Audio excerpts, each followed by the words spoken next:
Hello friends, welcome to the study IQs YouTube channel. मेरा नाम है विशाल चौहान और मेडिवल हिस्ट्री की अपनी सीरीज में आज हम पाल डायनेस्टी के बारे में समझने जा रहे हैं। लेकिन आज के टॉपिक पर बढ़ने से पहले मैं स्टूडेंट्स को बताना चाहूंगा कि अगर उन्होंने अभी तक प्रीवियस सेशंस नहीं देखे हैं तो मेडिवल हिस्ट्री के जो हमने राष्ट्रकूट और गुर्जर प्रतिहारों वाला जो टॉपिक कवर कर लिया उनको पूरा कंप्लीट जो है वो जरूर देखें। स्टडी आईक्यू के चैनल पर जाएंगे, आपको वहां पर मेरे नाम से प्लेलिस्ट मिल जाएगी, या अगर आप सिंपली यूट्यूब के सर्च बार पर मेरा नाम लिखते हैं विशाल चौहान तो वहां से भी आप पिछले सेशंस को एक्सेस कर सकेंगे।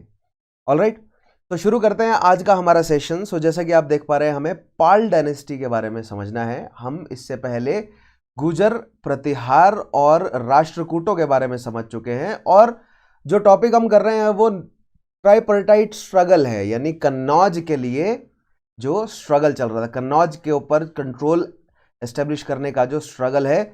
ईस्ट में पाल डायनेस्टी, वेस्ट में गुर्जर प्रतिहार और साउथ से राष्ट्रकूट जो है वो कोशिश कर रहे थे कि कन्नौज यानी दिल्ली दोआब वाले एरिया को कंट्रोल किया जाए, ताकि वहां से बैठकर Gujarat as well as Bengal as well as Lahore, है ना, गुजरात, बंगाल, लाहौर और दक्षिण भारत सभी के ट्रेड को, सभी मतलब क्षेत्रों के ट्रेड्स को जो है वो कंट्रोल में रखा जा सके। और Indian peninsula as well as Indian subcontinent से जो सिल्क रूट या सेंट्रल एशिया या मिडिल ईस्ट की तरफ जितना भी ट्रेड जाता है उसको कंट्रोल किया जा सके। सो दिल्ली दोआब का ये पॉलिटिकल इकोनॉमिकल इंपॉर्टेंस था, दिल्ली दोआब के एरिया का। ठीक है, इसीलिए हमें जितने भी बड़े बड़े एम्पायर्स दिखे हैं उनमें जद्दोजहद यही दिखी है कि दिल्ली दोआब के एरिया को कंट्रोल करें, क्योंकि दिल्ली दोआब का एरिया खुद में बहुत उपजाऊ है, क्योंकि गंगा यमुना का प्लेन है, बहुत ज्यादा जो है वो फर्टाइल, हाईली फर्टाइल लैंड है, बहुत ज्यादा। इसी दिल्ली दोआब के एरिया पे आगे आप बढ़ते जाएंगे तो जब आप बिहार के आसपास पहुंचते हैं तो वहां पर आयरन ओर है। ठीक है, सो और बंगाल पे जो है वो मतलब साउथ ईस्ट एशिया से, स्वर्ण भूमि से, चाइना से भी ट्रेड आ रहा है। बंगाल खुद भी बहुत कुछ प्रोड्यूस कर रहा है। सो बहुत सारी प्रोड्यूसिंग मैन्युफैक्चरिंग इंडस्ट्रीज जो है वो कहां पर, बंगाल में मौजूद हैं एंशिएंट समय से ही। ठीक है, सो दिल्ली दोआब को जो कंट्रोल करता है वो Gujarat as well as Bengal को कंट्रोल कर सकता है। और अगर कोई दक्षिण भारत की शक्ति दिल्ली दोआब को कंट्रोल करती है तो दक्षिण भारत भी उनके पास एज बोनस होगा ही। ठीक है, सो यही कंपटीशन है, ट्राइपर्टाइट स्ट्रगल मैंने आपको समझाया। तो आज देखते हैं कि पाल डायनेस्टी का क्या योगदान है इस ट्राइपर्टाइट स्ट्रगल में, और थोड़ा सा पाल डायनेस्टी के बारे में समझने की कोशिश करते हैं, उनका इतिहास, उनकी पॉलिटिकल हिस्ट्री, उनका एडमिनिस्ट्रेशन, ये सारे पॉइंट्स आज हम समझने की कोशिश करेंगे। ठीक है, सो आई होप बैकग्राउंड आपके पास प्रिपेयर्ड होगा। ठीक है, तो देखते हैं। The Pal dynasty was founded by Gopala. ठीक है, अब देखिए जो लेटर पार्ट है इंडिया के, इंडियन सबकॉन्टिनेंट की क्लासिकल हिस्ट्री का, यानी कि एंशियंट पीरियड का जो अंतिम समय है, यानी कि 3rd सेंचुरी एडी से लेकर 6th सेंचुरी एडी का जो टाइम है, इसमें गुप्त एम्पायर धीरे धीरे श्रिंक हो रहा था। और गुप्त एम्पायर की जगह मगध में किसने ली? पुष्यभूति शुंग ने जो है वो मगध तक, यानी कि शशांक को हराकर मगध तक जो है वो पूरा कंट्रोल किसका आया? वर्धनों का आया, पुष्यभूतियों का आया। ठीक है, और वर्धन यानी कि हर्षवर्धन के जाने के बाद जो है वो उसके जितने भी फ्यूडल लॉर्ड्स हैं उन्होंने अपने आप को आजाद घोषित कर दिया, और Bengal was no exception. Bengal में जो फ्यूडल लॉर्ड्स थे गॉड, ठीक है, जिनको वर्धनों ने कंट्रोल किया हुआ था, उन्होंने अपने आप को जो है वो इंडिपेंडेंट घोषित किया और उन्होंने इलेक्ट किया गोपाल को अपना रूलर, और वहां से जो है वो पाल डायनेस्टी शुरू हो गई। ठीक है, ये जानकारी हमें कहां से मिली है आगे बताऊंगा, ये जानकारी हमें कहां से मिली है। It was asserted by the Khalimpur copper plate of Dharmapal. ठीक है, ये रही। तो दिस इज द खलीमपुर ये हमें खलीमपुर में मिली है कॉपर प्लेट। ये धर्मपाल शासक किसके बाद आया? ये गोपाल के बाद। गोपाल का इमीडिएट सक्सेसर है धर्मपाल। ठीक है, सक्सेसर ऑफ गोपाला। उसने ये कॉपर प्लेट पे इंस्क्राइब करवाया है कि किस तरह Gopal was elected by the God council. और गॉड काउंसिल किसकी थी? शशांक की, जिसका कॉन्फ्लिक्ट किससे था? वर्धनों से। अगर आपने हर्षवर्धन को पढ़ा है तो आप शशांक और वर्धन का कॉन्फ्लिक्ट जो है वो समझते होंगे, और मैंने शायद कहीं एक टॉपिक जो है वो पहले करवाया भी है जहां पर मैंने वर्धन वर्सेस शशांक का कॉन्फ्लिक्ट समझाया था। और अगर मैंने नहीं उस डिटेल में कराया है तो अलग से जब मैं वर्धनों पर टॉपिक लूंगा तो मैं वहां पर आपको डिटेल से समझाऊंगा। लेकिन अगर आपने एंशिएंट हिस्ट्री पढ़ी है भारत की तो आप जानते होंगे कि पुष्यभूति, जिनका सेंटर थानेश्वर था, धीरे धीरे उन्होंने कन्नौज कैप्चर किया, और कन्नौज को ही कैप्चर जो है वो बंगाल से आने वाला शशांक यानी गॉड बंगाली शशांक जो है वो भी कन्नौज को कैप्चर करना चाहता था और उनके बीच में कॉन्फ्लिक्ट था, जिसमें अंत में शशांक की जो है वो हार हुई और कन्नौज एज वेल एज पूरा बंगाल वाला एरिया जो है वो किसके कंट्रोल में आया, हर्षवर्धन के कंट्रोल में आया। ठीक है, तो ये इवेंट्स जो हैं वो मैंने आपको एक टॉपिक में पढ़ा दिए हैं। अगर ज़्यादा डिटेल में नहीं पढ़े आपने तो आगे टॉपिक आएगा वर्धनों पर, उसमें मैं आपको बिल्कुल डिटेल में पढ़ाऊंगा। लेकिन गोपाल के बारे में जानकारी हमें कहां मिलती है, खलीमपुर कॉपर स्लेट में। ठीक है, यहां पर देखिए 33 पॉइंट्स हैं, इसमें लिखा हुआ मिलता है कि किस तरह श्री गोपाला ने सक्सीड किया। Shri Gopala was elected as the leader of god, लेकिन उसने गॉड्स को लीड करने के बजाय अपनी खुद की डायनेस्टी जो है वो असर्ट कर दी। ठीक है, ऐसा जो है वो हमें खलीमपुर कॉपर प्लेट में देखने को मिलता है। तो ये आपका डायरेक्ट सवाल बनता है, फैक्चुअल क्वेश्चन है ना। नेक्स्ट देखिएगा, the Pala empire was an imperial power during the late classical period in the Indian subcontinent, which originated in the region of Bengal, modern day Bangladesh and West Bengal. So present day का Bangladesh, West Bengal, Assam के कुछ area, Bihar और फिर उसके नीचे जो है वो झारखंड, उड़ीसा, ये जो रीजन है ना, ये प्रीडोमिनेंटली पहले किसके कंट्रोल में थे, ये बंगाल की स्ट्रॉन्ग होल्ड हैं। ठीक है, यहाँ पर जो है वो बांग्ला और बांग्ला से रिलेटेड भाषाएं जो हैं वो बोली जाती हैं। और फिर आप अब अगर आप धीरे धीरे ईस्ट वेस्ट की तरफ, ईस्ट से वेस्ट की तरफ मूव करते जाएंगे तो भाषाएं जो हैं वो चेंज होती जाएंगी, है ना।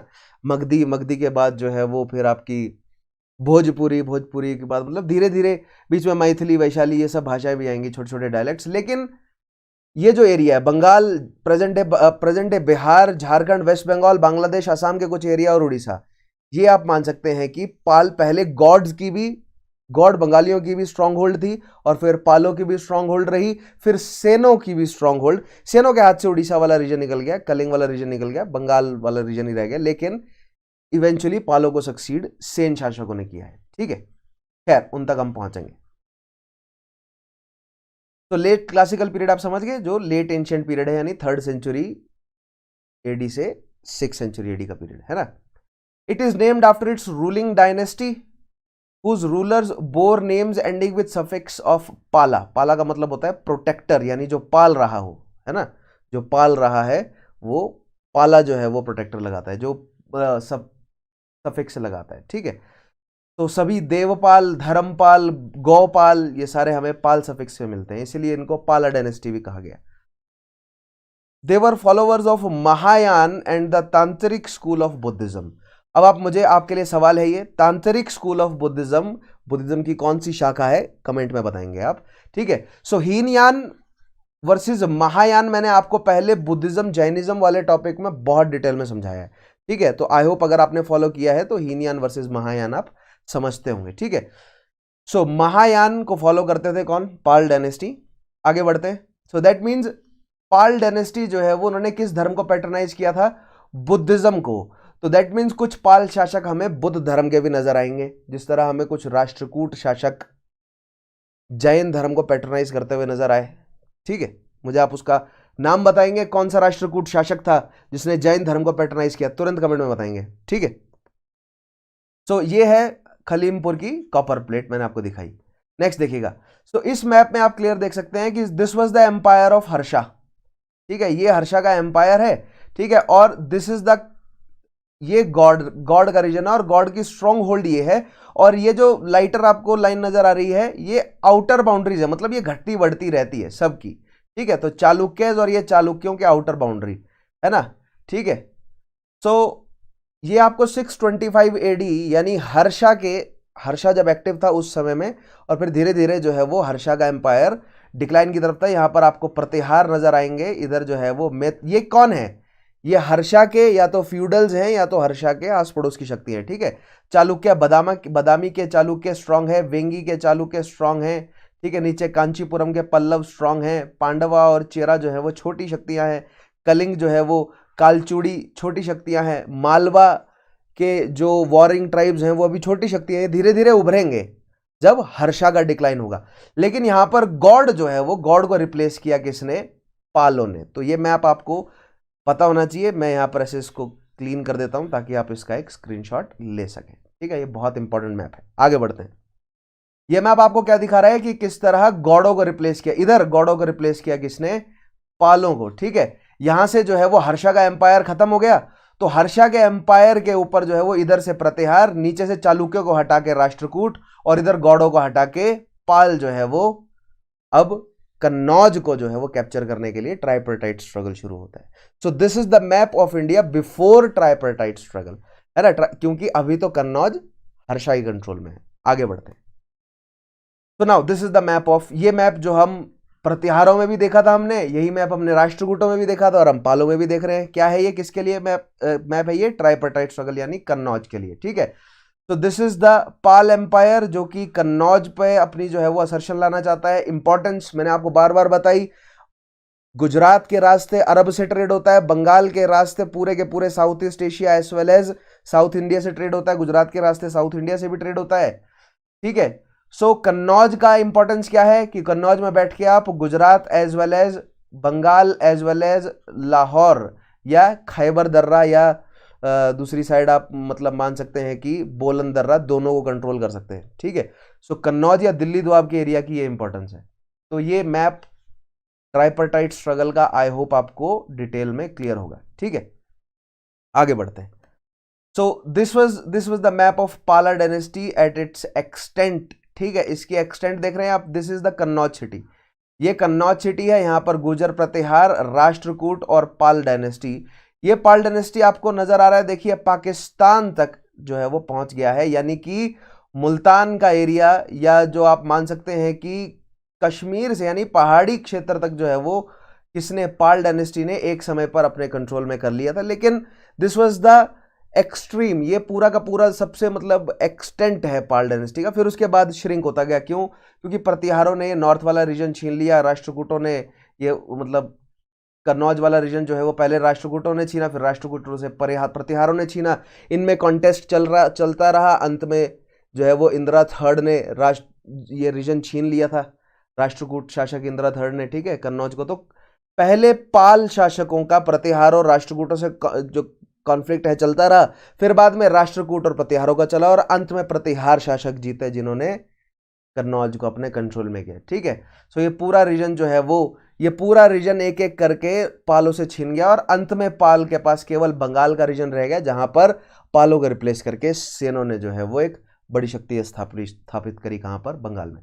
लेकिन पॉइंट यहां पर यह है कि आप देखिए ये जो रीजन है ना, यहां से नॉर्थ वेस्ट फ्रंटियर से भारत में एंटर किया जाता है और भारत में नॉर्थ वेस्ट फ्रंटियर से एंटर करते ही है ना जो भी शक्ति, वो सीधा बंगाल तक पहुंचना चाहती है, क्योंकि ये डायरेक्ट मतलब एक जमीनी मार्ग है और मतलब नदी, गंगा नदी में भी ट्रैवल करते हैं, उसके बाद जमीनी मार्ग है और बंगाल से आने वाला सारा प्रोड्यूस जो है वो आपका कहां पहुंचता है, ईरान, इराक, टर्की के रास्ते यूरोप तक पहुंचता है, ठीक है। यानी कि ये पूरा का पूरा मिडल ईस्ट, सेंट्रल एशिया को कनेक्ट करता है। सो दैट मीन जो भी शक्ति बाहर से आती है ना, वो इस पूरे रीजन को कंट्रोल करना चाहती है, क्योंकि ये पूरा का पूरा गंगा यमुना का प्लेन है, ठीक है, अन्य बहुत सारी नदियां हैं। सो दैट मीन बहुत उपजाऊ भूमि है ये, ठीक है। और दूसरा उनका एम्बिशन रहता है कि इधर से राजस्थान के रास्ते वो गुजरात को कंट्रोल करें, और अगर दोनों को कंट्रोल कर सके फिर तीसरा एम्बिशन होता है कि दक्षिण भारत को कंट्रोल करें, ठीक है। सो थ्रू आउट हम जितने भी एम्पायर्स देखेंगे मेडिवल हिस्ट्री में और जितने भी इन्वेडर्स आएंगे, उन इन्वेडर्स का यही ट्रैक रहेगा। तो ये मैप मैंने आपको एक्चुअली इसलिए रखा है यहां पे ताकि आपको ये ट्रैक जो है वो क्लियर हो जाए। दिख रहा है आपको, ये सीधा ट्रैक है, सीधा अटैक होता है नॉर्थ ईस्ट फ्रंटियर से बंगाल तक के लिए, जो कि घुरिड एम्पायर ने भी करने की कोशिश करी, फिर उसके बाद दिल्ली सुल्तानों ने भी ऐसा किया, मुगल्स ने भी ऐसा किया, ठीक है, अंग्रेजों ने भी ऐसा किया, लेकिन अंग्रेजों ने उल्टा शुरू किया। अंग्रेजों ने बंगाल से नॉर्थ वेस्ट फ्रंटियर को कैप्चर करना, मतलब बंगाल से नॉर्थ वेस्ट फ्रंटियर तक जो है वो अपनी जर्नी करी, लेकिन मोटिव उनका ये था कि पूरा का पूरा ये जो गंगा यमुना का पूरा उत्तरी मैदानी जो उपजाऊ क्षेत्र है इसको अपने कंट्रोल में लिया जाए, ठीक है। क्यों, पहली बात तो ये बहुत इंपॉर्टेंट जो है वो प्रोड्यूसिंग लैंड है, बहुत ज्यादा हाईली फर्टाइल है, तो बहुत ज्यादा प्रोड्यूस तैयार करता है। दूसरी चीज ट्रेड रूट है, बहुत इंपॉर्टेंट ट्रेड रूट है, तो ये खुद भी बहुत कुछ प्रोड्यूस करता है और ट्रेड भी बहुत चलता है यहाँ पे, तो बहुत important socio as well as political as well as economic importance है इस पूरे रीजन की। और इसीलिए सभी एम्पायर्स का, जितने भी एम्पायर हमें मिडिवल हिस्ट्री में दिखेंगे, उनका एक प्राइम मोटिव यही रहेगा कि ये पूरी की पूरी बेल्ट, यहां से लेकर यहां तक ये पूरी की पूरी बेल्ट जो है वो कंट्रोल में आए। फिर उसके बाद दूसरी बेल्ट रहती है ये, और तीसरी बेल्ट रहेगी ये, ठीक है, ट्रेड बेल्ट हैं ये। आगे बढ़ते हैं। नाउ एक पर्सपेक्टिव मैं अब आपको थोड़ा सा ग्लोबल पर्सपेक्टिव दिखाना चाहता हूं कि आगे पीछे और दुनिया में क्या चल रहा था, ठीक है। तो देखिए, चाइना में उसी समय टैंग डायनेस्टी चल रही है, जिस समय पाल एम्पायर जो है वो भारत में मजबूत है। प्रतिहार और नीचे राष्ट्रकूट नजर आ रहे हैं आपको। सो भारत में जब प्रतिहार, राष्ट्रकूट और पाल एम्पायर मौजूद हैं, तो तिब्बत एम्पायर फैला हुआ है, ठीक है। उगिर खानेट जो है वो फैली हुई है। उसके अलावा चाइना में टैंग डायनेस्टी फैली हुई है। खलीफों में कौन है? अब्बासी खलीफे हैं, ठीक है। उसके अलावा देखिए यहां पर ये है वो खजर रीजन, जो मैं कल बता रहा था ना आपको, कैस्पियन सी के ऊपर जो खजर ट्राइब्स हैं जो मूव करती हुई हैं, तो ये है वो खजर रीजन, ठीक है। फिर यहां पर वोल्गा बल्गर्स जो हैं वो बुल्गार हैं। तो ये, और ये छोटे छोटे क्या है, ये ट्राइब्स है, ट्राइब्स के नाम है ये, ठीक है। सो बड़े एम्पायर है जैसे अब्बासिद खिलाफत है। उसके अलावा भारत में देखिए हिंदू शाही के हिंदू शासक, मुल्तान में हिंदू शासक, और सिंध में तो अरबियों का कंट्रोल आ ही गया था, ठीक है। तो उससे पहले हिंदू शासक थे, मुल्तान में भी, सिंध में भी, और हिंदू शाही, ये पहाड़ी राजा थे। यहां पर पाल एम्पायर, प्रतिहार, राष्ट्रकूट और अन्य छोटे एम्पायर, ठीक है। ईस्ट चोला, चालुक्य ऑफ वेंगी, पल्लव, चोला, चेरा, पांड्या, ये सारे दक्षिण भारत के एम्पायर, ठीक। तो ये मैप आपके लिए बहुत इंपॉर्टेंट है समझना। आई होप आपको क्लियर हो रहा होगा मैप ये, ठीक है। आगे बढ़ते हैं। The empire was founded with the election of Gopala as the emperor of Gauda. So after the fall of Harsha, Gauda got independent, ठीक है। गौड़ा का जो शासक था वो शशांक, वो तो ही वॉज लॉन्ग गॉन, ठीक है। उसके बाद उसके सक्सेसर थे, वो वीक थे, तो उन्हीं के काउंसिल में से गोपाला को जो है वो इलेक्ट कर दिया उन्होंने अपना लीडर। और गोपाला ने कहा है कि गौड़ा का नाम मैं क्यों चलाऊं, अपना एम्पायर चलाते हैं। तो गोपाला ने जो है वो अपनी खुद की डायनेस्टी शुरू कर दी। द पाला strong hold was located in Bengal and Bihar, which included the major cities of Vikrampur, Patliputra, Gauda, Mongir, Sompur, Ramavati, Tamirlipta and Jagadala. Some of these cities are in Bihar like Vikrampur, Patliputra, Mongir. Some of these cities are present in West Bengal and Bangladesh, ठीक है। सो prominent जो मतलब यानी कि base, शक्ति का base कहां से है, मैंने आपको दिखाया ना, देखिए इस मैप पे देखिए शक्ति का बेस कहां से है, गौड़ों का ये रीजन है ना, present day Bangladesh, West Bengal और बिहार, यहां से जो है वो इनकी शक्ति बढ़नी शुरू हुई। फिर उसके बाद इन्होंने दक्षिण में कलिंग और मतलब ये रीजन क्या बोल सकते हैं, यहां पर उत्कलों को हराया, कलिंगों को हराया, उसके बाद विंध्याओं को हराया, यहां पर गंगा है बीच में, उनको हराया। फिर धीरे धीरे उन्होंने कन्नौज को कैप्चर किया, फिर धीरे धीरे जो है वो ऊपर पहाड़ी शासकों तक उन्होंने हराया, और ये पूरा रीजन जो है वो पालों ने एक समय पर अपने कंट्रोल में किया, ठीक है। आगे देखिए।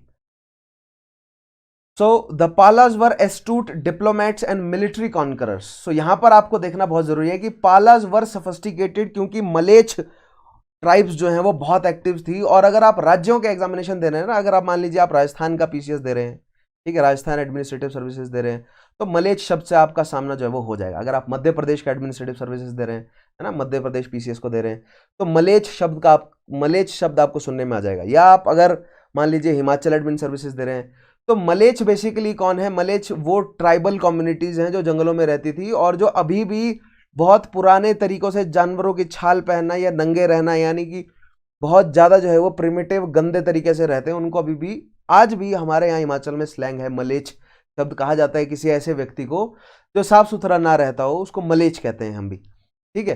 तो मलेच्छों का संहार करना जो है वो, जो क्षत्रिय हैं वो अपना सम्मान समझते थे, और मलेच्छों का संहार करना ये एक्चुअली वैदिक पीरियड से ही चल रहा है। उन्होंने दस्यु कहा और मलेच्छ भी कहा था, उन्हें वहीं से निकला है, वैदिक टर्म ही है, ठीक है।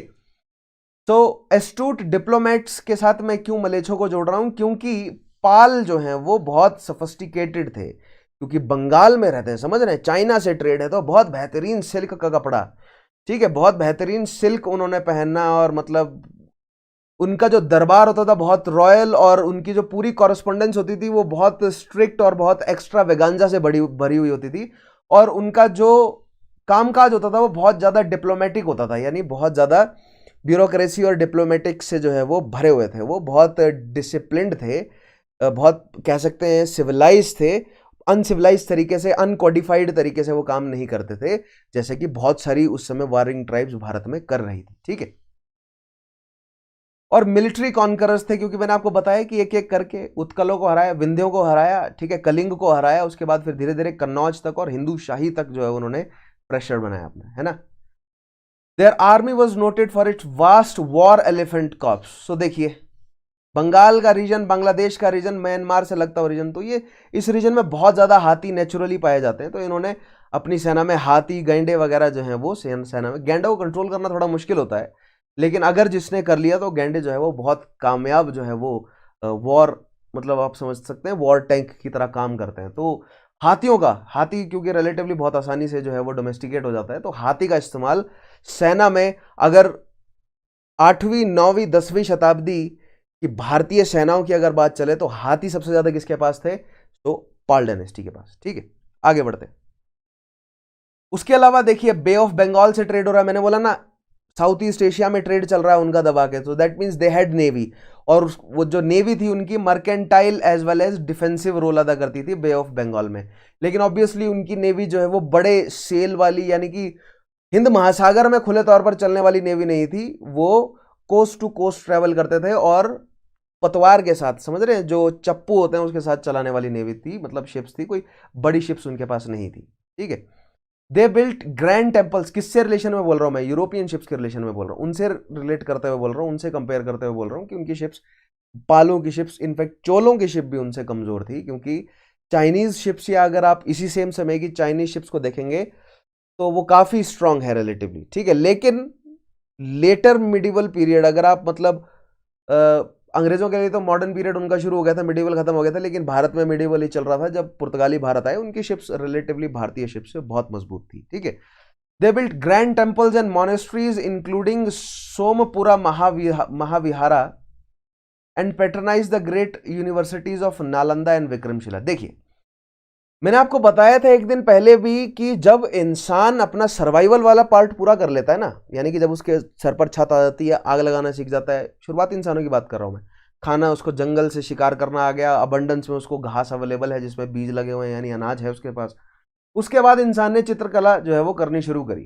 ठीक है, same goes for Bengal. Bengal में बिजनेस जो है वो बूम करता था। ठीक है, सो दैट मीन्स बंगाल के जितने भी शासक रहे हैं उन्होंने कला को बहुत हद तक पैटर्नाइज किया, इसलिए आज भी हमें हस्तकला का सेंटर जो है वो बंगाल का रीजन नजर आता है। ठीक है, आज भी बहुत प्रोमिनेंट जो हस्तकलाकार हैं भारत के, वो बंगाल से निकल कर आते हैं। ठीक है, सो ये इसका कोई मतलब ऐसा नहीं है कि चमत्कार है, ये प्रोसेस है, क्योंकि वहां के लोग जो हैं वो, वहां के जितने भी एम्पायर्स रहे हैं वो संपन्न रहे हैं। अगर वो संपन्न रहे हैं तो वो अपनी कोर्ट्स में बड़े कलाकारों को जो है वो पैटर्नाइज कर सकते हैं और उन्हें पैसे दे सकते हैं कि तुम अपनी कला को जनरेशन दर जनरेशन जो है वो डेवलप करो। इसलिए बहुत सारे जो है वो कलाकार वहां से नजर आए, भले ही वो पेंटर्स हो, राइटर्स हो, पोएट्स हो, आर्किटेक्ट्स हो, जिन्होंने, अब देखिए, पाल डायनेस्टी ने बुद्धिज्म को पैटर्नाइज किया तो उन्होंने बुद्ध विहार बनाए, जितने भी विक्रमशिला में बुद्ध विहार नजर आएगा आपको। ठीक है, उसके अलावा पाटलिपुत्र में बुद्ध विहार नजर आएंगे, जितने भी इंपॉर्टेंट शहर थे उस समय के, वहां पर हमें बुद्ध विहार नजर आए। किसके द्वारा बनाए गए, पाल शासकों द्वारा बनाए गए। और दो मुख्य universities Vikramshila as well as Nalanda को पैट्रोनाइज किया गया उनके द्वारा, वहां पर बुद्धिज्म की पढ़ाई की गई, वहां पर उनको इन यूनिवर्सिटीज को दान दिया गया, और यूनिवर्सिटीज जो है वो फल फूल रही थी। ठीक है, किसके अंडर, पाल डायनेस्टी के अंडर। क्यों फल फूल रही थी, क्योंकि वो फल फूल रहे थे। क्यों फल रहे थे, क्योंकि बंगाल में ट्रेड जो है वो बहुत बूम करता है, इसीलिए बंगाल बहुत इंपॉर्टेंट रहा दिल्ली सुल्तानों के लिए भी। दिल्ली सुल्तानों के लिए समस्या इसलिए बढ़ गई कि अफगानी जाकर वहां बस गए। ठीक है, अफगानियों ने जाकर कंट्रोल कर लिया वो, और दिल्ली सुल्तान थे तुर्की। ठीक है, सो तुर्की और अफगानियों में आपस में कॉन्फ्लिक्ट है, समझाऊंगा मैं जब दिल्ली सुल्तानों की बात करेंगे, वहां पर समझाऊंगा। फिर ये आगे देखेंगे। अब देखते हैं शासक अगला, धर्मपाल। ठीक है, Dharmapala was the successor of Gopala. Dharmapala initially got defeated at the hands of Rashtrakutas and Pratiharas, but finally conquered a large part of North India.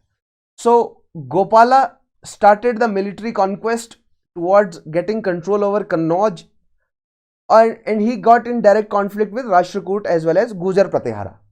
उसने कुछ रीजन जो है वो जीत भी लिया होगा, क्योंकि एलिमेंट ऑफ सरप्राइज नई पॉलिसीज लेकर आया होगा, हाथी वाती लेकर आया होगा, तो गुजर प्रतिहार थोड़े से डर कर पीछे हो गए होंगे। लेकिन इवेंचुअली जब उन्होंने कोड कर ली, क्रैक कर ली स्ट्रेटेजीज गोपाला की, तो धर्मपाल जो है वो गुजर प्रतिहारों के हाथों हार गया शुरू में। कौन सा रीजन, नॉर्थ इंडिया का।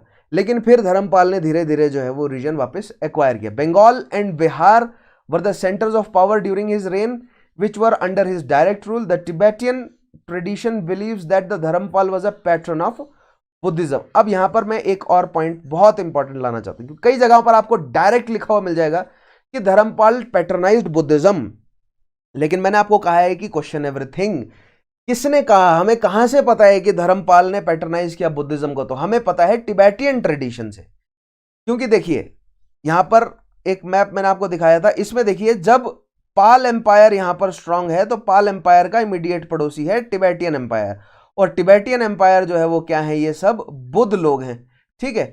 सो यहां के जितने भी, so that means Pala empire को अगर ट्रेड करना है तो अपने इमीडिएट पड़ोसी तिब्बत से ट्रेड करेगा वो, ठीक है। और अगर पाल एम्पायर बंगाल से शुरू हो रहा है और उनके सब्जेक्ट्स जो हैं वो काफी बड़ी संख्या में बुद्ध हैं, तो ऑब्वियसली उन्हें अपनी जनता को खुश रखने के लिए बुद्ध धर्म के साथ जो है वो अच्छे रिलेशन बनाने पड़ेंगे। इनफैक्ट हो सकता है कि कुछ शासकों ने एक्टिवली बुद्धिज्म को अडॉप्ट भी किया हो। तो जो समझ रहे हैं आप, रिलीजन को पॉलिटिकली इस्तेमाल किया जाता है। तो अगर किसी पाल शासक ने बुद्धिज्म को एक्टिवली जो है वो या तो अडॉप्ट किया है या तो कोई सेरेमनी ऐसी करी है जिससे वो बुद्धिज्म के अंडर में आता है, तो टिबेटियन रूलर्स और टिबेटियन स्कॉलर्स ने उसको बढ़ चढ़कर छापा होगा कि देखिए एक शासक जो है ये भी तिब्बती आ गया। सो सभी धर्म यही कर रहे थे ना उस समय। बुद्धिज्म चाहता था कि ज्यादा से ज्यादा लोग हमारे कंट्रोल में आ जाएं, समझ रहे। इधर देखिए, इधर इस्लाम भी यही कर रहा है, इस्लाम भी तो यही करना चाह रहा है ना। इस्लाम कह रहा है कि ज्यादा से ज्यादा लोग हमारे कंट्रोल में आए। इस्लाम एबसीद जो है ऊपर देखिए, यहाँ पर सेंट्रल एशियाटिक जितनी भी ट्राइब्स हैं सबको इस्लाम में कन्वर्ट कर दिया जाएगा, फिर भारत में एंटर करेंगे ये। सिमिलरली बुद्धिस्ट लोग चाहते हैं कि हमारे लोग हों ज़्यादा से ज़्यादा, तो टैंग डायनेस्टी बुद्धिज्म और साउथ ईस्ट एशिया के सभी लोग जो हैं वो बुद्धिज्म में कन्वर्ट होंगे। सो बुद्धिज्म ने ये काम तलवार की नोक पर नहीं किया, एडमिनिस्ट्रेशन के प्रेशर से तो हुआ लेकिन तलवार की नोक पर नहीं किया, क्योंकि इनकी बातें बहुत पॉजिटिव थी, लोग ऑटोमेटिकली बुद्धिज्म की तरफ जुड़ गए। वेराइज इस्लाम ने यह काम तलवार की नोक पर करवाया है। लेकिन भले ही मेथड कोई भी रहा हो, अल्टीमेट मोटिव क्या है, अपने धर्म का प्रचार, क्योंकि धर्म का प्रचार होगा तो पॉलिटिकल कंट्रोल होगा। समझ रहे हैं, देख रहे हैं आप, हिंदू धर्म उस बहुत कम रीजन में फैला हुआ था। देखिए अगर आप पर्सपेक्टिव वाइज देखिए तो हिंदू धर्म केवल इस रीजन में है, ठीक है, इस रीजन में। पाल तो अगर तिब्बतियों की बात माने तो पाल तो बुद्धिस्ट हैं, तो दैट मीन्स दुनिया का ये हिस्सा, इतना हिस्सा तो बुद्धिस्ट है, ठीक है। दुनिया का इतना हिस्सा इस्लामिक है, तो बहुत छोटा हिस्सा हिंदुइज्म के अंदर आया ना। देख रहे हैं आप, तो ये सभी एम्पायर्स यही करने की कोशिश कर रहे थे कि अपना धर्म फैलाओ, जहां जहां तक अपना धर्म फैला होगा वहां वहां तक अपने ही लोग होंगे। अपने ही लोग मतलब ट्रेड आसान हो जाएगा, ठीक है। तो भारत को ये करने की जरूरत नहीं रहती थी, क्योंकि भारत के पास अन्य तरीकों से ट्रेड बहुत ज्यादा था, ठीक है। सो इस्लाम को करने की जरूरत पड़ती थी, क्यों? क्योंकि इनके पास बंजर भूमि है, सारी बंजर भूमि, तेल का यूज तो करना आया नहीं था। तेल था यहाँ पर, थोड़ा बहुत यूज कर लेते थे, लेकिन रिफाइंड नहीं कर पा रहे थे ना, मशीन्स नहीं थी अभी तक, तो उस तेल की इतनी एप्लीकेशन नहीं थी। मशीन्स की वजह से उस पेट्रोलियम की इतनी एप्लीकेशन बढ़ी है ना, ठीक है। तो इनको अगर ट्रेड करना है तो अपना एम्पायर बढ़ाना है, और एम्पायर बढ़ाने का एकमात्र तरीका था धर्म का प्रचार करना है। सिमिलरली बुद्धिज्म को अगर, या बुद्धिस्ट शासकों को अगर ट्रेड करना है तो एम्पायर बढ़ाना है। एम्पायर बढ़ाने का एकमात्र उस समय इनको आसान तरीका लगा कि धर्म का प्रचार करना। और ये धर्म का प्रचार करने वाला जो फंडा है, ये अशोक ने शुरू किया है इंडिया से। बुद्धिज्म के सेंस में अगर कहा जाए, बुद्धिज्म का प्रचार तो अशोक ने शुरू किया ना, ठीक है। खैर, अशोक की धम्मा पॉलिसी जो मैं आपको समझाऊंगा तो ये चीजें आपको क्लियर होंगी। ये मैप आपको मैं फिर से दिखाऊंगा तब, ठीक है। आगे देखिए, वेयर वर वी, यस। सो जो टिबेटियन ट्रेडिशन है वो ये कहता है कि धर्मपाल बुद्धिस्ट था, ठीक है। जो पाल डायनेस्टी के जो हिंदू उस समय के ब्राह्मण होंगे वो ये कह रहे होंगे कि नहीं, धर्मपाल ब्राह्मण था। क्यों? क्योंकि ब्राह्मणों को खुश करने के लिए भी पाल शासकों ने ब्राह्मण रीति रिवाज के तहत जो है वो कुछ रिचुअल्स भी कराए होंगे, और बुद्धिस्ट लोगों को खुश करने के लिए, क्योंकि आप देख ही रहे हैं क्योंकि कितना बड़ा बुद्धिस्ट एम्पायर जो है वो पड़ोस में है, और ये सारे रीजन अगर बुद्धिस्ट इन्फ्लुएंस में है, तो देख रहे हैं कितने आस पड़ोस सब बुद्धिस्ट हैं, तो कितने लोगों से ट्रेड करना है पालों को, तो उनको भी तो खुश रखना पड़ेगा ना। तो रिचुअल्स हो सकते हैं, बुद्धिस्ट रिचुअल भी किए हो, कई मोनेस्ट्रीज को बनवाया भी होगा पाल शासकों ने, इनफैक्ट बनाया है, ठीक है। तो इनके इमीडिएट पड़ोसी देखिए सभी बुद्धिस्ट हैं, तो कोई बड़ी बात नहीं है कि अगर पाल शासकों ने बुद्धिज्म को अपनाया हो। लेकिन अपने ब्राह्मण लोगों को भी खुश करना होगा तो उन्होंने ब्राह्मणिक रिचुअल्स भी करे होंगे। तो कई अगर आपको टेक्स्ट नजर आते हैं कि पाल शासक ब्राह्मण मतलब ब्राह्मणिज्म को उन्होंने पैटर्नाइज किया था, पाल शासकों ने बुद्धिज्म को पैटर्नाइज किया था, दोनों आप पॉइंट्स को खारिज नहीं कर सकते, क्योंकि अगर आप एक शासक हैं, आप एक एडमिनिस्ट्रेटर हैं, तो अपने सब्जेक्ट्स को, अपनी इकोनॉमी को चलाए रखने के लिए, अपने सब्जेक्ट्स को कंट्रोल में रखने के लिए आपको ये सब जो है वो फैसले लेने पड़ते हैं, ये सब मतलब सेरेमनीज करनी पड़ती हैं, समझ रहे हैं? सब डिप्लोमेटिक मतलब सब, मैंने बोला ना कि पाल जो है वो डिप्लोमेटिक थे बहुत ज्यादा, तो ये डिप्लोमेटिक स्टेप्स लेने पड़ते हैं। आई होप आपको कॉन्सेप्ट समझ आ रहा होगा, ठीक है। Now he is accredited to the establishment of Buddhist monastery of Vikramshila. देखिए, विक्रमशिला मॉनेस्ट्री बनाई और विक्रमशिला मॉनेस्ट्री में कई बड़े बड़े जो हैं वो बुद्धिस्ट टीचर्स ने आकर वहां पर पढ़ाया, जिसका एक एग्जांपल है अतीशा, ठीक है। आगे मैं आपको दिखाऊंगा अतीशा कौन है। नेक्स्ट देखिएगा, Devapala and other rulers. He was successor of Dharmapala, he was also a patron of Buddhism. तो कहां से पता चलता है? बुद्धिस्ट या टिबेटियन ट्रेडिशन से, है ना। He made military campaigns to Kamboj. अब देखिए, कंबोज रीजन मैंने आपको पहले भी दिखाया, कंबोज रीजन बोलते हैं ये जो रीजन है हिंदू शाही वाला, यानी कि नॉर्थ वेस्ट फ्रंटियर। सो कंबोज रीजन तक, यानी कि यहां ये रहेगा कंबोज वाला रीजन, इस रीजन तक कौन ले गया पाल डायनेस्टी को? तो आपका आंसर आता है धर्मपाल, ठीक है, नॉट धर्मपाल बट देवपाल। उसके अलावा विंध्याज इन साउथ, विंध्याज वाला रीजन कौन सा होगा? देखिए, ये वाला रीजन जो है, यहां विंध्या रेंज है ना, तो ये विंध्याज इन साउथ, इस वाले रीजन पर पाल्स ने जो है वो, इस मैप पे नहीं दिखाया लेकिन यहां पर राष्ट्रकूटों ने इनसे छीन लिया रीजन। ये जो बुंदेल वाला रीजन है, ठीक है, यह तो विंध्या रेंज का ही एक्सटेंशन है ना, बुंदेल की पहाड़ियां, ठीक है। नेक्स्ट देखिए, उसके अलावा उत्कल्स जो है वो बंगाल के जस्ट नीचे, ये उत्कल्स वाला रीजन है, दिस इज उत्कल्स, ठीक है। और उसके अलावा प्रयाग ज्योतिष यानी असम, यानी कामरूप वाला जो रीजन है, ठीक है, ये जो है यहां पर कई बार कामरूप लिखा हुआ नजर आ जाता है आपको, ये वाला ये जो रीजन है कामरूप वाला, इसको जो है वो कंट्रोल किया किसने? पालों ने, ठीक है। पालों में भी किसने? देवपाल ने। तो ये इंपॉर्टेंट है, देवपाल ने जो है वो ज्योग्राफिकल एक्सटेंशन बढ़ाए किसके? पाल डायनेस्टी के। In the late 9th century power of Palas decline, फिर उसके बाद पाल की शक्ति जो है वो गिरनी शुरू हुई, क्योंकि इतना बड़ा एम्पायर है, आप जो है वो बंगाल बिहार से बैठकर नॉर्थ ईस्ट को कंट्रोल में नहीं रखे, नॉर्थ वेस्ट को आप कंट्रोल में नहीं कर सकेंगे, ठीक है। The Palas during this time suffer defeat at the hands of Rashtrakutas and Pratihara, और एक एक करके जैसे मैंने आपको दिखाया था ना इस मैप में कि राष्ट्रकूट और प्रतिहार, ये नॉर्थ वाला रीजन जो है वो प्रतिहार और हिंदू शाही और अन्य शासकों ने एक एक करके छीन लिया, ठीक है। ये वाला रीजन जो है वो पहले राष्ट्रकूटों ने छीना, फिर प्रतिहारों ने राष्ट्रकूटों से छीन लिया, ठीक है। सो पाल डायनेस्टी श्रिंक होती गई और फाइनली जो है वो बंगाल बिहार वाले रीजन पे आके कंसंट्रेट हो गई, वहां से फिर पाल्स को सक्सीड किया सेन शासकों ने, है ना। The subordinate rulers of Assam and Orissa, Orissa में कौन? कलिंग और उत्कल्स अज्यूम्ड इंडिपेंडेंस, और असम में कौन? Kamrup. The revival of Pala power happened during the age of Mahipala one, शक्ति पालों की गिरी, नॉर्थ वेस्ट फ्रंटियर चला गया, असम चला गया, उड़ीसा चला गया, बंगाल बिहार रह गया, फिर आया महिपाल प्रथम, फिर महिपाल प्रथम ने वापस जो है वो इन सारे रीजन्स को जीतना शुरू किया। हाउएवर अगेन पाला पावर वीकेंड, लेकिन महिपाल प्रथम के बाद फिर से जो है वो पाल शक्ति जो है वो गिरी, क्यों? क्योंकि राष्ट्रकूट रूलर इंदिरा थर्ड ने महिपाल को हराया, और इंदिरा थर्ड ने ही जो है वो कन्नौज भी जीता, किससे? प्रतिहारों से, ठीक है। And there arose smaller kingdoms in Assam ruled by Harshavarman, Orissa ruled by Ganga dynasty. So Orissa भी चला गया, ठीक है, असम भी चला गया फिर से, और राष्ट्रकूटों ने जो है वो नॉर्थ वाला रीजन भी छीन लिया, कन्नौज के आसपास वाला रीजन, ठीक है। So this was the rise and fall of Pala dynasty. अब डिक्लाइन की बात करते हैं पाल डायनेस्टी की। At its height in 9th century the Pala empire was dominant power in the northern Indian subcontinent with its territory stretching across parts of modern day eastern Pakistan, north and northeastern India, Nepal and Bangladesh। तो मैंने आपको map दिखाया है, ठीक है। Empire reached its peak under the emperors Dharmapala and Devapala, Devapala के under जो है वो हाइट पे था, देवपाल के बाद खत्म हुआ, फिर महिपाल ने थोड़ा सा कंट्रोल लाने की कोशिश करी, फिर महिपाल से भी राष्ट्रकूटों ने छीन लिया, इंदिरा थर्ड ने, ठीक है। The Palas also exerted a strong cultural influence under Atisha in Tibet. So मैंने आपको बताया ना, अतीशा टॉट इन विक्रमशिला, वहां पर जो महाविहार है वहां पर आके उसने उपदेश जो है वो दिए हैं. और दिस इज अतीशा, ये अतीशा की एक इमेज है और ये प्रेजेंट डे न्यूयॉर्क के किसी म्यूजियम में है. ठीक है, तो दिस इज अतीशा.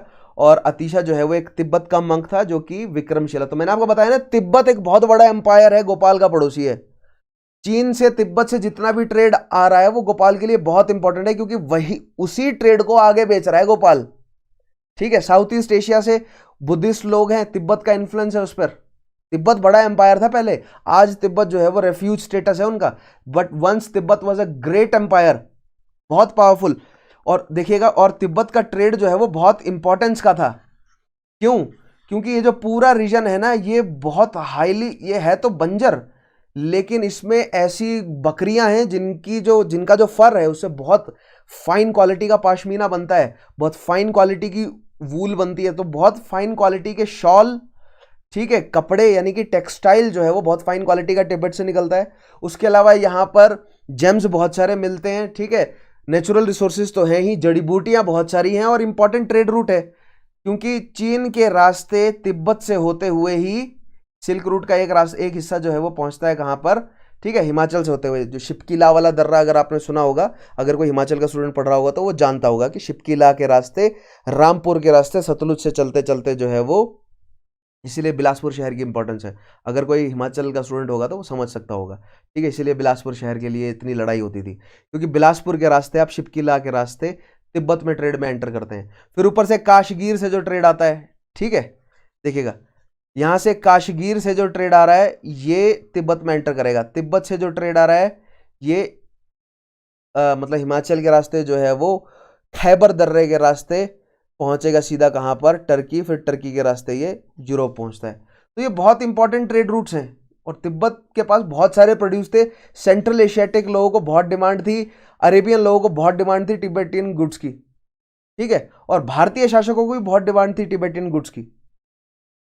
अंग्रेजों को, रशियंस को भी, मतलब अगर आप 15-16 सेंचुरी में आएंगे, 17-18 सेंचुरी में आएंगे, तो ये जो पूरा अफगानिस्तान, सेंट्रल एशियाटिक रीजन पे लड़ाई जो है वो ये तिब्बत से आने वाले नेचुरल रिसोर्सेज पर भी है, और तिब्बत से आने वाले बहुत सारे प्रोड्यूस पर भी है लड़ाई. ठीक है, तो खैर इवेंचुअली तिब्बत की क्या इंपॉर्टेंस है, तिब्बत के जो ट्रेड प्रोडक्ट्स हैं उन पे हम डिस्कशंस अपना बढ़ाएंगे. लेकिन अभी मैं चाहता हूं कि आपके दिमाग में बात सेट हो कि तिब्बत की जो प्रेजेंट डे हालत है, इतिहास में ऐसा नहीं था. तिब्बत एक स्ट्रांग राज्य था.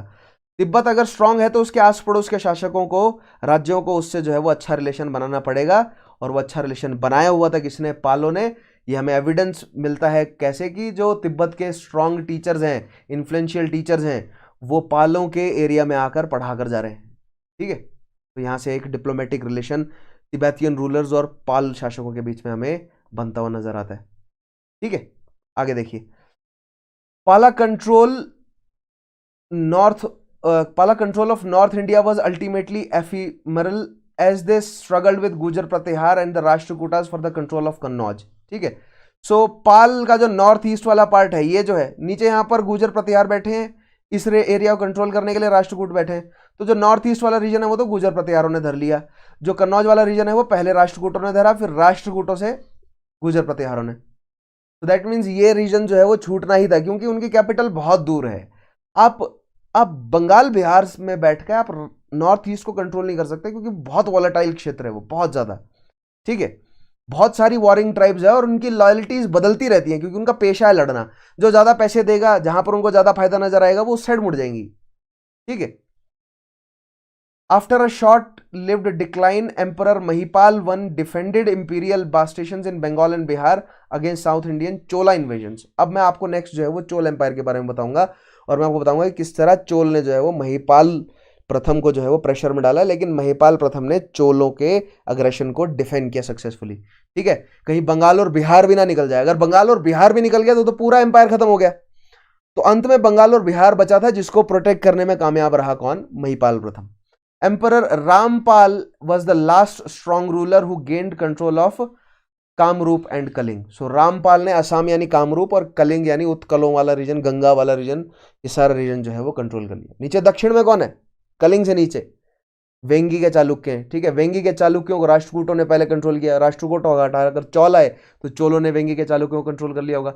तो वेंगी के जो चालुक्य हैं यानी कि जो सरकार वाला रीजन है, ठीक है, यानी कि प्रेजेंट डे जो उड़ीसा की जो बेल्ट है या जो आंध्र प्रदेश के जो कोस्टल रीजन है, यहां से मूव करते हुए धीरे धीरे बंगाल को कंट्रोल करने की कोशिश करी चोलों ने। चोल जब मैं आपको कराऊंगा तो वहां पर समझाऊंगा डिटेल में, ठीक है।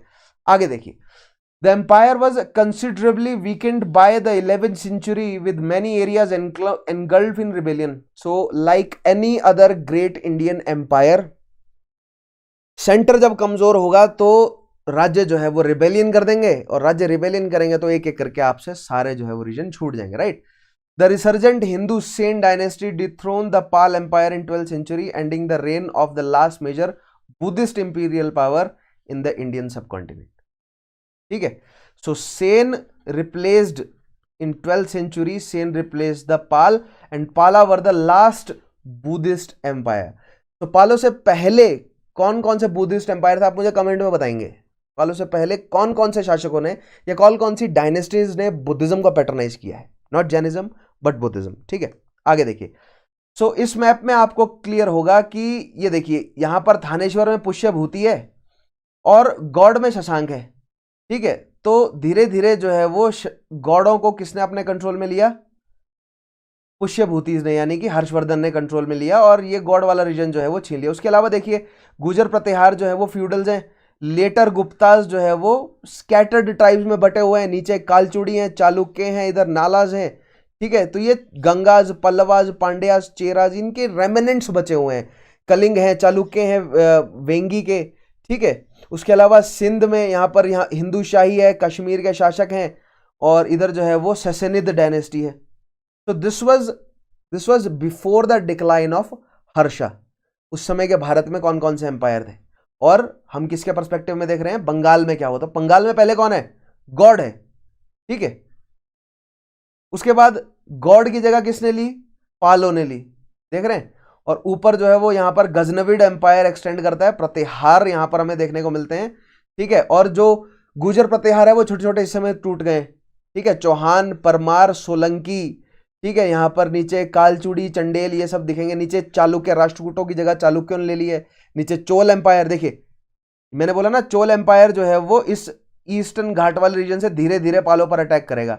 यहां से चोल एम्पायर ग्रो कर रहा है सरकार वाले रीजन से, ठीक है। तो मैं जब आपको चोल्स के बारे में पढ़ाऊंगा तो वहां पर इनका जिक्र आएगा। देखिए राष्ट्रकूटों को रिप्लेस कर दिया चालुक्यों ने, गुजर प्रतिहार टूट गए, राजपूत राज्यों में बट गए, और पाल एम्पायर जो है वो डिसइंटीग्रेट हो रहा है, ठीक है। ये सेन जो है वो बंगाल जो मेन रीजन था वहां पर सेन आ गए, और पाल जो है वो बीच में फंस गए। अब ये लेटर पाल शासक हैं जो कि कमजोर हैं, और नेक्स्ट मैप पे देखिएगा पाल पूरी तरह खत्म हो जाएंगे, सेन जो है वो रिप्लेस कर देंगे। नीचे कामरूप हैं, और ऊपर घुरिड एम्पायर जो है वो धीरे धीरे बंगाल पर प्रेशर अपना बना रहा है, ठीक है।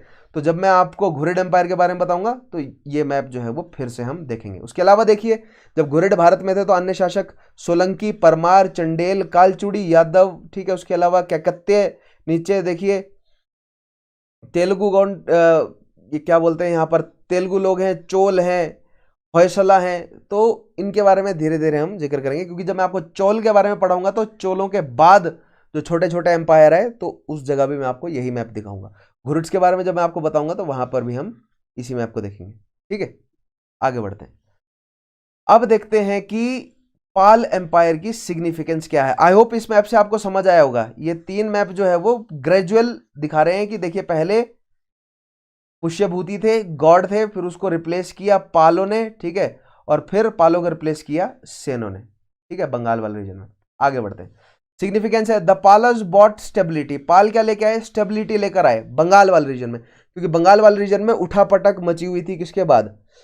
क्योंकि गौड़ वर्सेस पुष्यभूति चल रहा था पहले, ठीक है। फिर पुष्यभूति ने कंट्रोल किया, लेकिन धीरे धीरे हर्षा के जाने के बाद काफी समय तक जो है वो कॉन्फ्लिक्ट चलते रहे, लेकिन पाल शासकों ने जो बंगाल वाला रीजन है उसको पॉलिटिकल स्टेबिलिटी दी, इसीलिए वहां पर जो है वो इतनी संपत्ति बढ़ी, ठीक है। And prosperity to Bengal after centuries of civil war between warring divisions.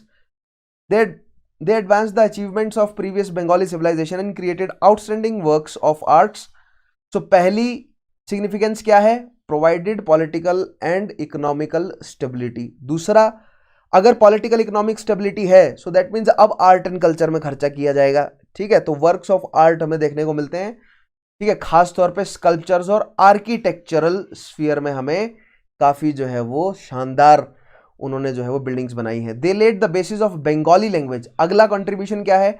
Bengali language जो है वो शुरू की है। पहले एलिट्स की भाषा संस्कृत थी, ठीक है? बुद्धिस्ट लोग जो है वो गुप्तों से पहले पाल प्राकृत भाषा का इस्तेमाल कर रहे थे बंगाल में, लेकिन गुप्तों की स्ट्रांग होल्ड भी पाटलिपुत्र में रही, तो वहां पर उन्होंने काफी बड़ी लेवल पर संस्कृत को जो है वो प्रमोट किया।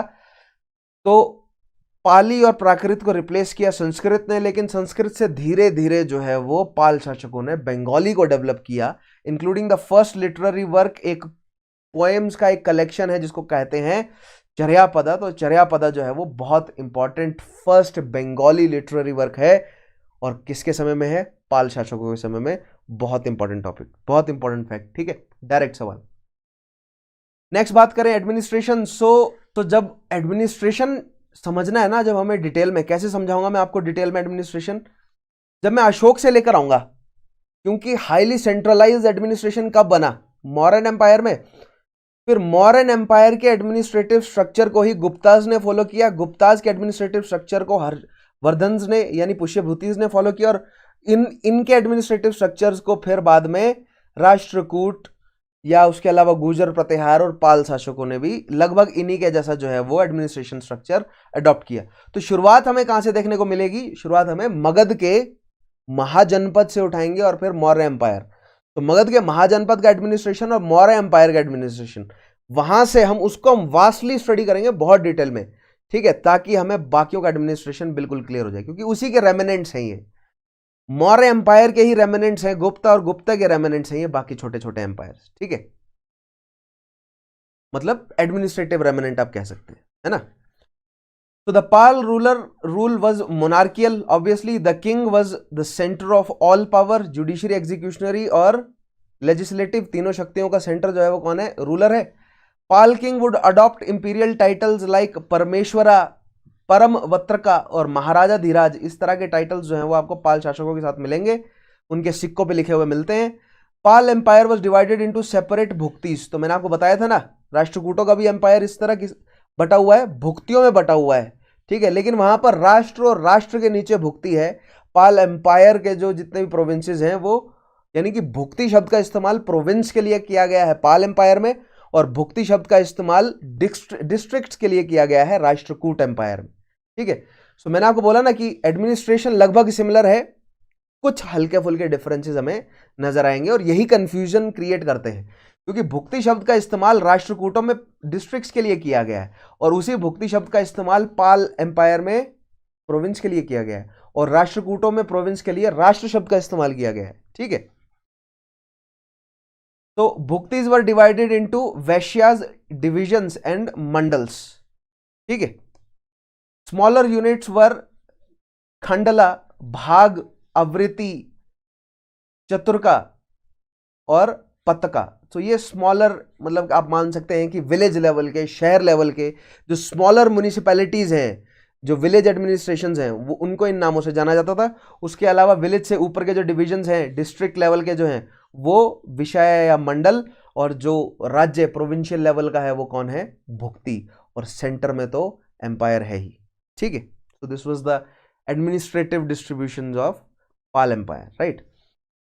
आर्किटेक्चर की बात करें, influenced by Gupta art, the Pala school of sculpture art is recognised as a distinct face of Indian art, as it noted for artistic genius of Bengal sculpture, ठीक है? सो देखिए, गुप्ता आर्ट स्टाइल से ही निकलकर आएगा, क्योंकि गुप्ता की स्ट्रॉन्ग होल्ड भी पाटलिपुत्र थी, और बंगाल वाले रीजन से ही, बंगाल बिहार वाले रीजन से ही उभर कर आया है पाल एम्पायर, ठीक है? सो हमें गुप्ता आर्किटेक्चर का साफ साफ असर जो है वो पाल आर्किटेक्चर में नजर आता है, लेकिन धीरे धीरे उसको एक अलग जो है वो स्वरूप प्रोवाइड किया, एक artistic genius of Bengal sculptors, एक नया रूप जो है वो दिया किसने?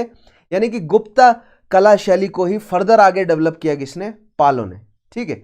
The पालस built a number of monasteries and other sacred structures including Sompura का महाविहार जो प्रेजेंट डे बांग्लादेश में है, वर्ल्ड हेरिटेज साइट, ठीक है। It is a monastery with 21 acres, 85,000 meter square. Complex has 177 cells, numerous stupas, temples and a number of ancillary buildings, यानी उसके साथ में जुड़ी हुई बहुत सारी बिल्डिंग्स हैं।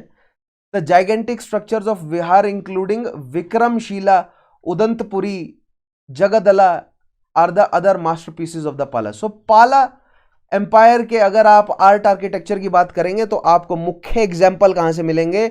मुख्य एग्जाम्पल मिलेंगे विहारों से, ठीक है।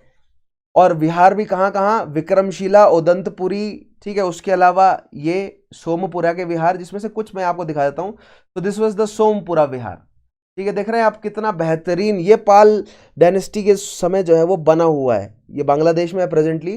This is the Somapura Vihara. देख रहे हैं आप कितना ब्यूटीफुली बनाया गया है इसे। नेक्स्ट देखिए, ये है आपका विक्रमशिला का विहार है, ये मोनेस्ट्री है विक्रमशिला की, बहुत सुंदर बनाई हुई है, ठीक है। सो उसके अलावा उदंतपुरी में और जगदला में भी कुछ इसी तरह की मोनेस्ट्रीज हैं और कुछ सिमिलर डिजाइन में ही बनी है। मुख्य थीम जो है वो बुद्धिज्म ही है और लर्निंग सेंटर्स की तरह वो काम करते थे, ठीक है। सोशियो इकोनॉमिक सेंटर्स नहीं, वो लर्निंग सेंटर्स की तरह काम करते थे because they were viharas and monasteries, ठीक है। सो कॉम्प्लेक्स हुआ करते थे, एक बिल्डिंग नहीं, बहुत सारी छोटी छोटी बिल्डिंग्स हुआ करती थी, ठीक है।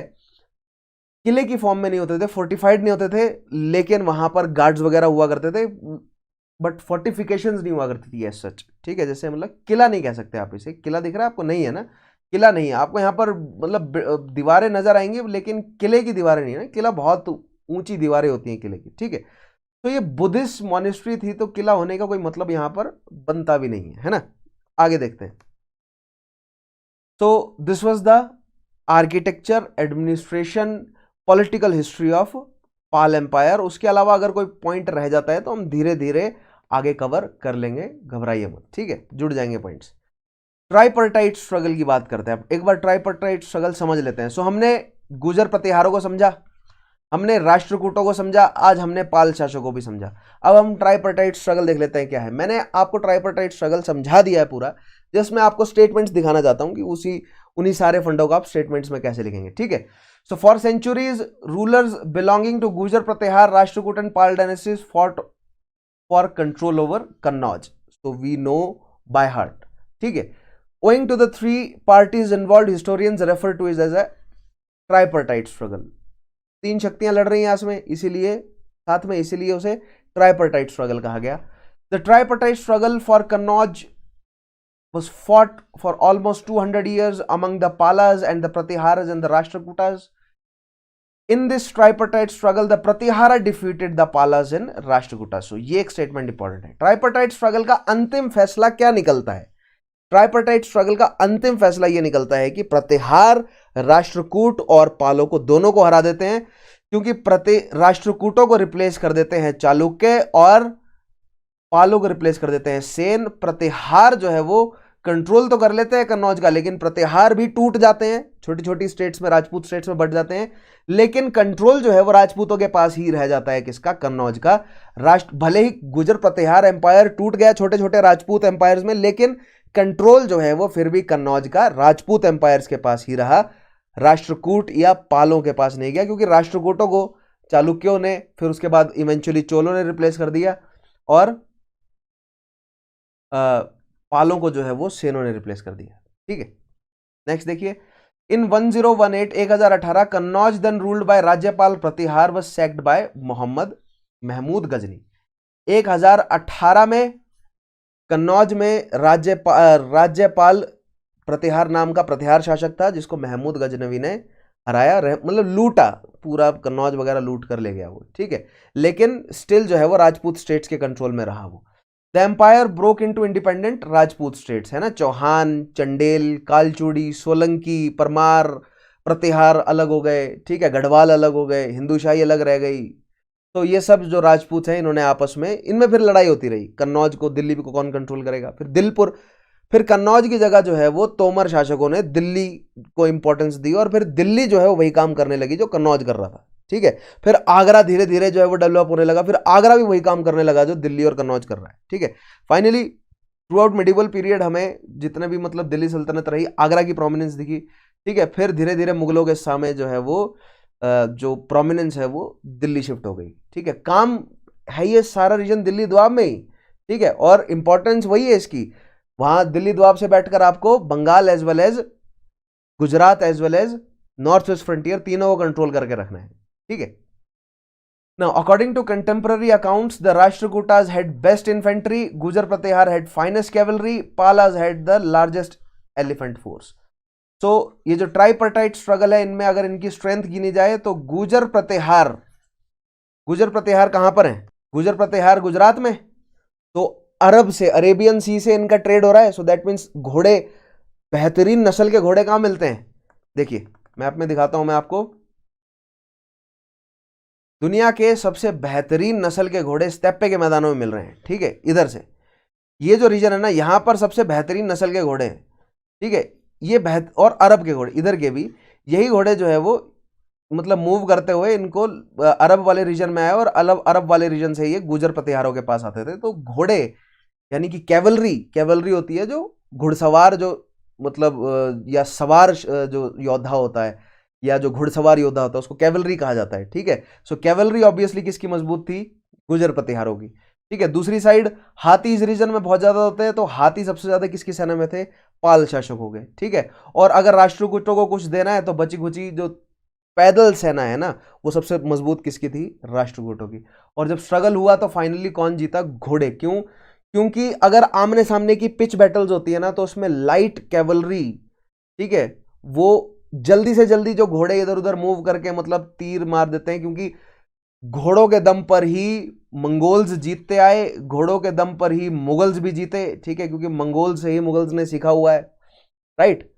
और घोड़ों के दम पे ही मतलब तुर्कियों ने जो है वो अपना डोमिनेंस एस्टेब्लिश भी किया, उनकी जो घोड़ों को यूज करके जो स्ट्रेटेजीज थी। क्योंकि ये जो पूरा का पूरा central Asian region, middle east वाला रीजन, ये सब अपनी सेनाओं को मतलब इन सब की सेनाओं में जो है वो बहुत इंपॉर्टेंस घोड़ों की रहती थी। और जो पूरी युद्ध नीतियां हैं, जो रणनीतियां हैं, वो घोड़ों के इस्तेमाल से बनती थी। और भारत में हाथियों के इस्तेमाल से जो है वो डोमिनेंस आ जाता था। खासतौर पे जब तक मगध के एम्पायर स्ट्रांग रहे ना, उन्होंने अपनी डोमिनेंस हाथियों के जोर पर बनाई, लेकिन धीरे धीरे फिर घोड़ों का बोलबाला हो गया, ठीक है। खैर, सो आज हम यहां पर अपना सेशन खत्म करते हैं पाल शासक। कल मैं आपको चोल शासन के बारे में बताऊंगा, फिर उसके बाद हम इन्वेजन शुरू करेंगे किसका? इस्लाम का, भारत में, ठीक है। फिर एक एक करके जो है वो हम धीरे धीरे मेडिवल हिस्ट्री को डेवलप करते हुए चलेंगे। आई होप आपको आज का सेशन समझ आया हो। अगर आपने अंत तक देखा है तो शेयर जरूर कर दीजिएगा, ठीक है। कमेंट जरूर कीजिएगा सेशन अच्छा लगा, बुरा लगा, या जैसा भी फील करते हैं। प्रीवियस सेशन जरूर देखिएगा, स्टडी IQ के चैनल पर जाइए, मेरी प्लेलिस्ट वहां पर अवेलेबल है। अगर आप सिंपली यूट्यूब के सर्च बार पर मेरा नाम लिखते हैं तो वहां से पिछले सेशंस आप एक्सेस कर सकेंगे। तो make sure you watch each and every session, right. आज मैं सेशन को खत्म करता हूं, मिलता हूं आपसे अगले सेशन में। तब तक के लिए अपना ध्यान रखिएगा, टेक केयर।